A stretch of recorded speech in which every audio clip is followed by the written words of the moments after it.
Hello everyone, back tuning into today's video. Going to have a look at the weather for next week to 10 days. In today's video, this will take us into the start of January. And then tonight we're going to do the 25th and final Christmas update. So both videos will be covering the same period. But tonight's video will look in depth at the whole Christmas period, whereas this will be touching on the broader patterns over the next week to 10 days.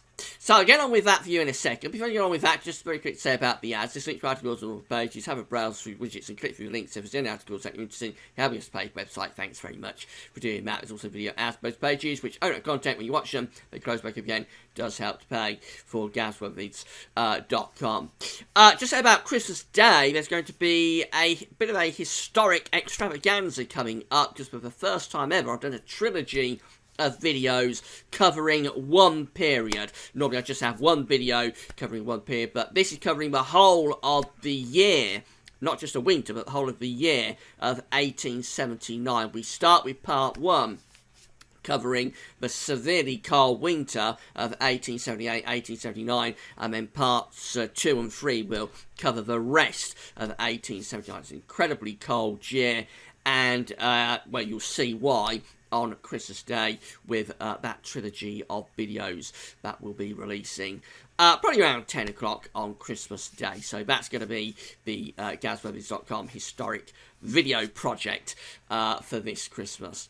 So that'll be with you on Christmas Day, but let's get on with today's video, and we're going to start off with 500 millibar height anomaly charts. We've got the E70F here on the top, and the GFS, we'll have a look at that in a moment, is on the bottom. 500 millibars, 80,000 feet, is an area in the atmosphere where high pressure and low pressure are being moved around by the jet stream running above. Red extrapolates high pressure and blue to low pressure. Well, the E70F is really going to town with an area of above average heights for the next week to 10 days. Very dominant ridge there with the jet stream pushing north and then through something like that. So that's very, very settled, obviously. Lots of high pressure in control there running up to the end of the year and possibly even into the start of 2017. The GFS is very similar as well. There it is. It's such an intense colour, so it's hard to make out where the UK is, but we're going to be around here somewhere. So again, big area of above average heights there dominating through to the end of the year. Lots of settled weather coming through, the jet stream going something a bit like that. Certainly no sign of winter there, although of course under this ridge it could be quite cold at times. Just depends on the exact direction of the wind and the air mass. If it's off the continent, then it's going to be cold. There'll be frost and fog. If it's from the southwest, then it's going to be fairly mild, probably quite cloudy. But it really does look like high pressure is in control through to the end of the year. These are the GFS temperature and precipitation ensembles the next 2 weeks. Upper air temperatures, of course. The red line here is the 30-year temperature average. About average now. It's a little bit cooler than it has been. Real push up in the temperatures on Christmas Day. It's going to be very mild. We might even be breaking records in terms of the mildness on Christmas Day, and we'll be dealing with that when we do the final Christmas update tonight. Very quickly after that, it turns cooler though on Boxing Day. So very interesting contrast this Christmas with the temperatures. Then after that, well, this is all associated with that big ridge there dominating. So the upper air temperatures will be lifting up then through towards the end of the year. This is 1st of January just there. We're going to have that big ridge coming in. The upper air temperatures will be lifting up. As I say, the exact position of the ridge is going to be critical as to whether we get frost and fog or whether actually it's a fairly mild Atlantic air mass. We might get a mix of both. So for a day or two, say 27th, 28th, we might have quite cold conditions, then it might get milder up towards the new year. And then into the start of January, so this is the first week of January just here. Big scattering in the ensembles. Some members are going quite cold. Other members are looking pretty mild as well.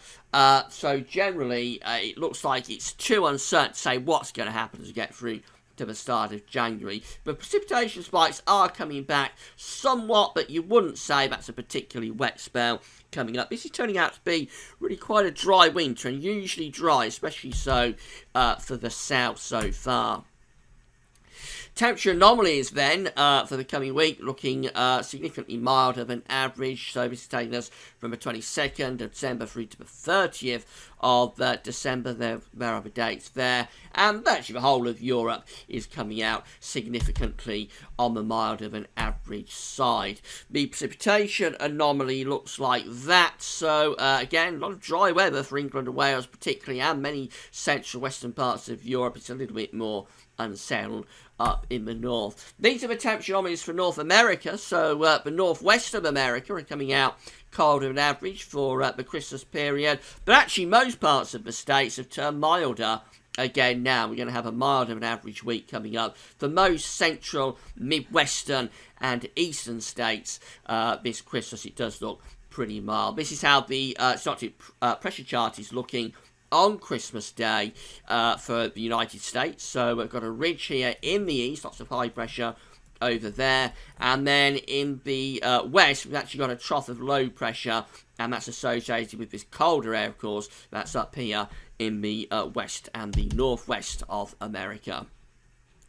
The upper air temperatures show just how mild it is going to be across America this Christmas. We've got both sides of the Atlantic going significantly milder than average. The cold upper air temperatures really restricted back towards the Canadian border, and also coming down here into the northwest of the states on the northern western side of that trough of low pressure, which is just there. That's where the cold air is in the far northwest. But actually most parts of the states having significantly milder than average temperatures this Christmas Day.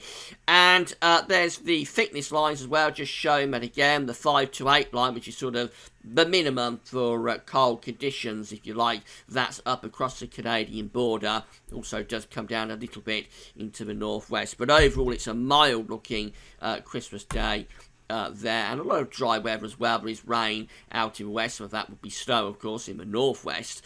But most parts actually having a lot of dry weather through the course of this Christmas Day. Some rain coming through Florida and then up the eastern seaboard. There, the surface temperatures, so it again does look pretty mild across most parts of America. The cold really restricted to Canada, I mean, down into this northwestern corner of America. So we're not suffering alone. If you're thinking about America's having a big freeze this Christmas, it isn't the case. Actually, it could be fairly mild over there. This is how things are looking then in terms of the GFS back home for Monday, and we've got low pressure to the north of Scotland going towards Norway. That's a deep storm system. It's bringing down cooler air from the northwest, and high pressure is building in from the west. And that takes us through to Tuesday, which is bank holiday, of course. Got high pressure dominating then. Within a colder air mass, Scotland will be a little bit milder and cloudier, but England and Wales will be dry, probably with sunshine and quite cold as well. That continues into Wednesday. The winds are turning a little bit more into the south across the north and west, so a bit milder there. I think for much of England and Wales, probably still fairly cold, maybe with a risk of frost and fog. By Thursday, we're all starting to turn milder then. The position of the ridge has changed slightly. It's gone more towards Germany and the Alps, so that starts to bring up a southwesterly flow. And that probably turns us all fairly cloudy and damp. That continues up towards the New Year as well. So this is New Year's Eve. It does look pretty mild on this particular run. There's an area of low pressure here, but we have to watch out for that might move in and give us quite a wet end to 2016 perhaps.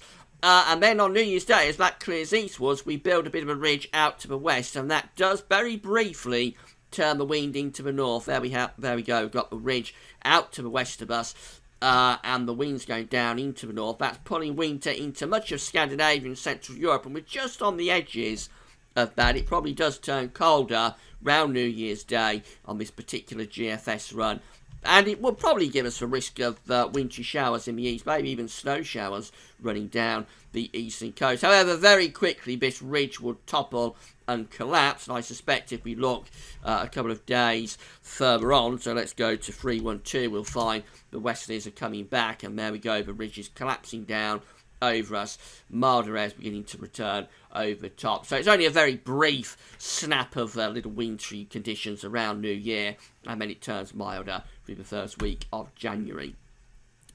ECMWF looks like this. Boxing Day taking quite a storming towards Norway. We're in a cooler northwesterly flow. So after a very mild Christmas Day, exceptionally so in the south, it does turn colder on Christmas night and through into Boxing Day. Then on Tuesday 27th, we get high pressure building in. That's been quite cold air, so it'll turn frosty. And then the ECMWF actually keeps that high pressure centred close to us as we run up towards New Year. So the GFS, it's a very subtle difference, but the GFS was placing a ridge around there, the centre of it, which brings the air up from the southwest for us. It's less so with the ECMWF, it's placing it more across Holland and Germany, which keeps particularly England and Wales probably quite cold and frosty. Scotland and Northern Ireland will be getting a little bit of milder stuff on that scenario. And this continues up towards the New Year as well. This takes us to New Year's Eve. High pressure firmly in control, which would mean that for England and Wales particularly, it's a frosty and cold end to the year, with the mild air really across Scotland and Northern Ireland, or the milder air across Scotland and Northern Ireland. And that takes us right through to day 10, which is New Year's Day, 31st of January, where it still, to me, looks like that would be pretty frosty and cold, particularly for England and Wales. For Scotland and Northern Ireland, it would be milder. So it's a very slight difference between the GFS and the ECMWF for that period between Christmas and New Year, but it makes an important difference to the feel of things. The GFS would suggest quite a mild end to the year, whereas the ECM would be a lot colder, would be frosty and potentially quite foggy end 2016. We'll have to see how that goes. I suspect when we get closer to the time frame, the GFS will be closer and we'll probably have quite a mild end to the year. But we'll see. It could be that the ECMWF has the position of that ridge right, and in which case, particularly for England and Wales, it would be colder. So no sign of anything particularly cold, wintry coming up, though. We do get that little cold snap with this morning's GFS around New Year's Day and January the 2nd. That would bring certainly frost and maybe even a few snow showers to the east, but nothing definitively cold showing up yet. The wait continues to go into blocking and properly cold conditions. Right, come back tonight when we'll have the final, 25th and final update and rundown for the whole of Christmas period. We'll start from tomorrow and we'll go right way through into the new year on a day-by-day basis to see for one last time what's going to be happening. That's all for now then. Thanks for watching.